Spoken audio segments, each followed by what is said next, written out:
नमस्कार दोस्तों, मैं डॉक्टर सिद्धार्थ तुलकर, आपका कैंसर एक्सपर्ट। आज मैं फिर आपके लिए कैंसर से जुड़ी कुछ महत्वपूर्ण जानकारी लेकर आया हूँ। आज हम ये डिस्कस करेंगे कि कैंसर के लिए जो लोगों के मिथ्स हैं और उनके क्या एक्चुअल फैक्ट्स हैं, इन बातों को हम डिस्कस करेंगे। तो चलिए शुरू करते हैं। सबसे पहला फिर ये है कि कैंसर एक डेथ सेंटेंस है। इसका मतलब ये है कि अगर किसी को कैंसर जैसी बीमारी हुई है तो उनमें मृत्यु निश्चित है। तो देखिए, हमें ये समझने की ज़रूरत है कि अगर कैंसर की बीमारी को हम अर्ली स्टेजेस में डिटेक्ट कर लेते हैं तो इस बीमारी को पूरी तरह ठीक किया जा सकता है। से फॉर एग्जांपल, अगर मैं ब्रेस्ट कैंसर की बात करता हूँ तो इस बीमारी को अगर मैं अर्ली स्टेजेस में डिटेक्ट कर लेता हूँ तो करीबन 90% तक लोग पूरी तरह ठीक हो सकते हैं और एक बहुत लंबी आयु तक जीवन जी सकते हैं, एक नॉर्मल जिंदगी। ठीक है। अगर वहीं मैं स्टेज 4 कैंसर की बात कर सकता हूँ जिसको हम पूरी तरह ठीक नहीं कर सकते, जैसे कि बहुत सारे केसेस ब्रेस्ट कैंसर या लंग कैंसर के हमको एडवांस स्टेजेस में अनफॉर्चुनेटली पता लगते हैं। तो इन केसेस में भी साइंस की प्रगति के साथ कुछ ऐसे टारगेटेड ट्रीटमेंट अवेलेबल है कि सर्टेन टाइप्स ऑफ कैंसर को हम काफ़ी लंबे आयु तक भी जीवित रख सकते हैं विथ मिनिमम कॉम्प्लिकेशंस। इसके अलावा कुछ ऐसी बीमारियां हैं जो एडवांस स्टेज में भी पूरी तरह ठीक हो सकती हैं, जैसे कि कुछ certain types of blood cancer है। कुछ ऐसे कैंसर है जो पूरी तरह ठीक नहीं हो सकते लेकिन उसके बावजूद भी दवाइयों के द्वारा एक नॉर्मल लाइफ एक्सपेक्टेंसी इनमें पॉसिबल है, जैसे कि क्रोनिक माइलॉइड ल्यूकेमिया।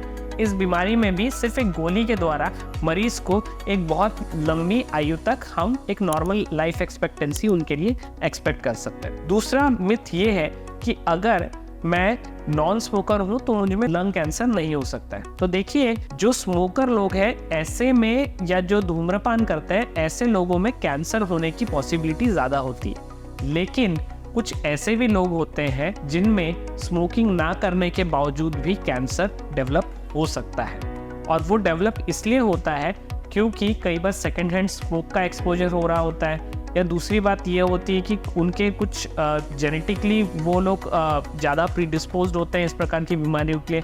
हमारे कुछ इन्वायरमेंटल फैक्टर्स रहते हैं, जैसे कि पॉल्यूशन है, रेडॉन का एक्सपोजर है, या कुछ ऑक्यूपेशनल एक्सपोजर है। इन सारी चीज़ों के कारण भी कैंसर का जो है रिस्क इनमें बढ़ जाता है।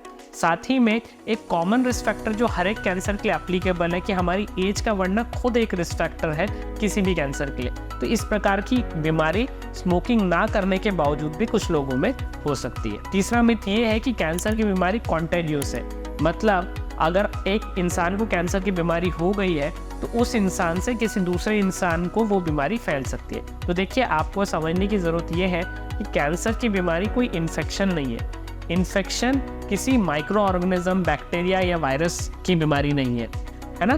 तो कैंसर एक बीमारी ऐसी है जो बॉडी के सेल्स के एब्नॉर्मल ग्रोथ के कारण हो रही है। तो ये जो सेल्स हैं ये किसी एक इंसान से दूसरे इंसान में ट्रांसमिट नहीं हो सकती, ये सिर्फ बॉडी में ही यहाँ से वहाँ ट्रांसमिट हो सकती है। तो ये बीमारी बिल्कुल भी कॉन्टेजियस नहीं है, और इस बीमारी के लोगों की अगर आप केयर कर रहे हैं या उनसे आप बर्तन शेयर कर रहे हैं या उनके साथ आप रहते हैं तो ऐसे में आपको इस बीमारी होने का कोई भी खतरा नहीं है। मिथ ये है कि अगर मैं लाइफस्टाइल को अपना मॉडिफाई करता हूँ और मैं हेल्दी लाइफस्टाइल जी रहा हूँ तो मुझे कैंसर हो ही नहीं सकता, या अगर मेरे फैमिली में किसी को कैंसर नहीं हुआ था तो मुझे कैंसर नहीं हो सकता। तो देखिए, इस मिथ को हमको इस तरीके से समझना है कि मैंने अगेन जैसे बताया कि कुछ रिस्क फैक्टर्स आपके हाथ में, अगर आप हेल्दी लाइफस्टाइल जी रहे हैं तो डेफिनेटली आपका कैंसर होने का रिस्क जो है वो कम हो जाता है किसी एक नॉर्मल इंसान के जो same risk factor, other risk factors आपके साथ शेयर करता है।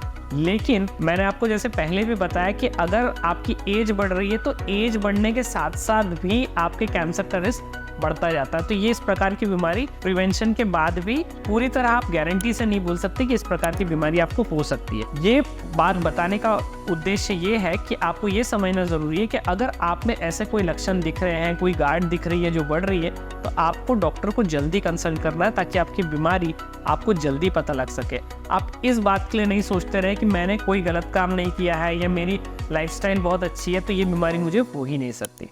आज के लिए बस इतना ही। धन्यवाद।